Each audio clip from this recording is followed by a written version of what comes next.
So this is my truck, 2-wheel drive.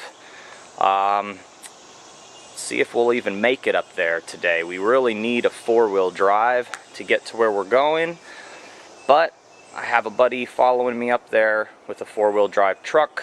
I've got a tow strap in case I need to be pulled out. What we've got in the bed here is just some free materials. Got a lot of brick. Got this brand new door here. Basically, okay, we've got tow strap under there in case we get stuck. We've got some flags and some paint because we're going to be marking the boundary lines today. Got some extra shoes. I hate using stuff like this, so we're going to try to do without all that DEET.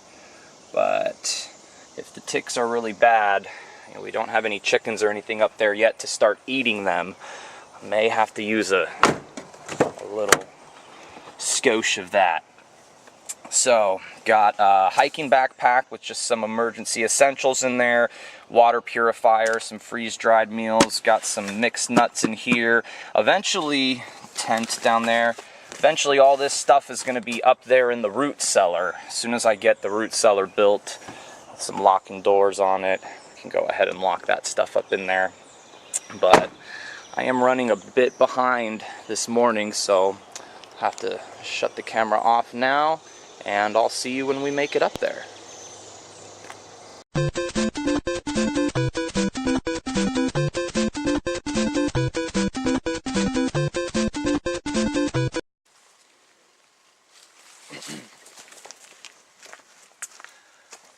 Okay, we're here. We have arrived. Had a little trouble, got stuck, but the towing strap came in handy. Other than the unloading part being a little more laborious than previously calculated, everything went smoothly. I'll show you. Let's take a tour.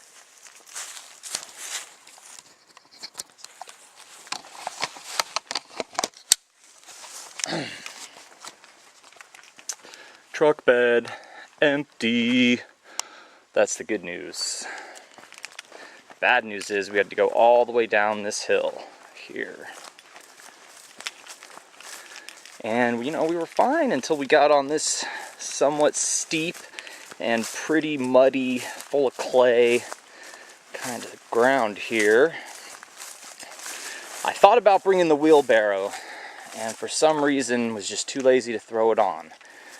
But it would have definitely came in handy, because even though I was carrying these by hand downhill, that was still quite a bit of bricks to carry. But I'll show you where I got stuck.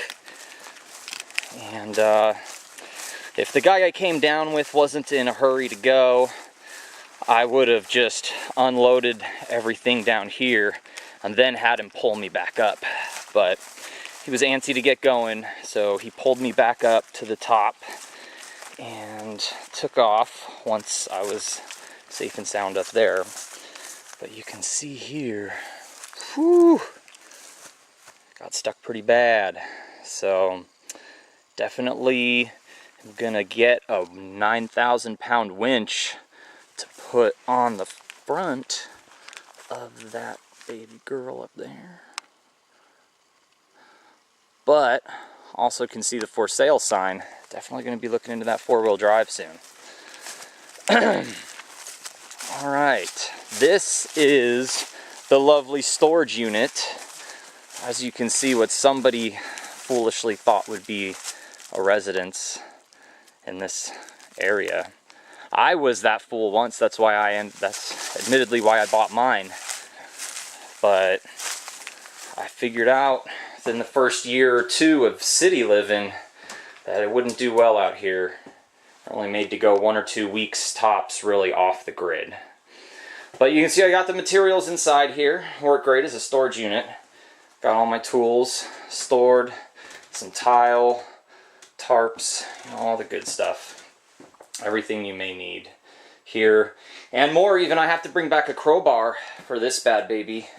I tried pulling her up and I broke the top of her off a little bit. It's got some cool hinge thing that changes shape or something, which I broke which I can fix though.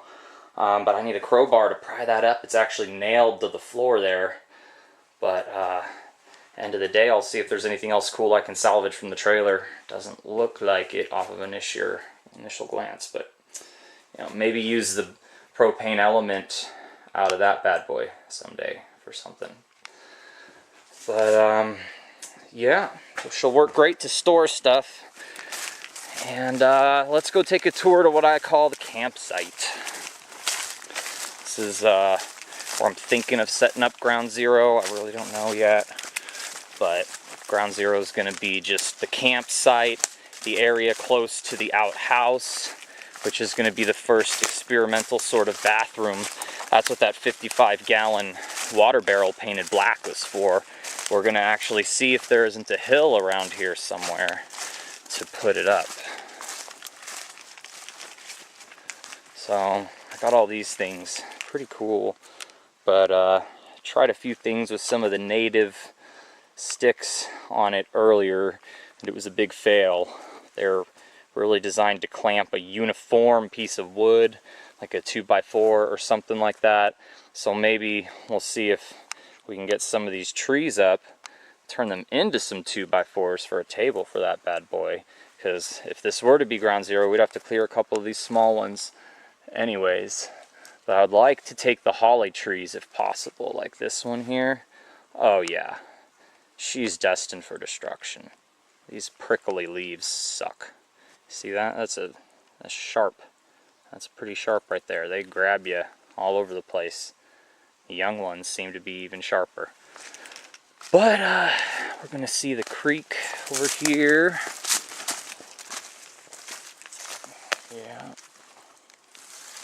Nice looking creek. Should do fine if she runs like that regularly.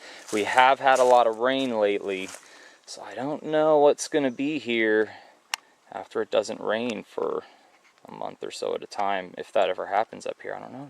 We'll find out. Hop over that until we can build a bridge or something for it. But real wild, real pretty.